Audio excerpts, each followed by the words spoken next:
Big boss मराठीच्या यंदाच्या सीझनला देखील प्रेक्षकांचे चांगलेच प्रेम मिळाले. आता ह्या कार्यक्रमाचा ग्रँड फिनाले लवकरच पार पडणार आहे. 19 एप्रिलला आपल्याला हा ग्रँड फिनाले पाहायला मिळणार असून अनुश्री माने, तन्वी कोलते, विशाल कोटियन, राकेश बापट आणि दीपाली सय्यद ह्यांच्यामध्ये ही चुरस रंगणार आहे. आता ह्यामध्ये विजेता कोण ठरणार याची उत्सुकता सगळ्यांनाच लागली असून सोशल मीडियावर देखील याची चांगलीच चर्चा रंगली आहे. सोशल मीडियाच्या म्हणण्यानुसार राकेश बापट अथवा तन्वी कोलते बिग बॉस मराठीची ट्रॉफी घेऊन जाईल असा अंदाज वर्तवला जात आहे. तसेच बिग बॉस मराठीच्या घरामध्ये ड्रामा क्वीन राखी सावंतला आपल्याला पाहायला मिळालं होतं.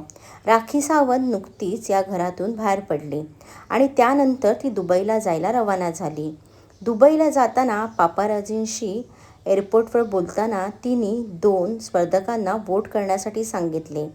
त्याच्यात सगळ्यात पहिल्यांदा तिने राकेश, विशाल आणि तन्वी हे तिघंही माझे फ्रेंड्स आहेत, पण राकेश हा माझ्या हृदयाच्या अगदी जवळचा असल्याने राकेशला जास्तीत जास्त वोट करा असं म्हटलं आहे.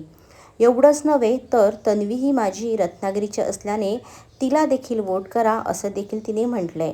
त्यामुळे तिचा पाठिंबा देखील तन्वी आणि राकेशलाच पाहायला मिळतोय. आता ह्या कार्यक्रमाचा विजेता कोण ठरतंय हे आपल्याला 19 एप्रिललाच कळेल. तुम्हाला या कार्यक्रमाचा विजेता कोण वाटतंय हे आम्हाला कमेंटद्वारे नक्कीच कळवा. आणि यांसारखे व्हिडिओ पाहण्यासाठी पी स्क्वेअर मराठीला सबस्क्राईब करा आणि आमचे व्हिडिओ लाईक आणि शेअर करा.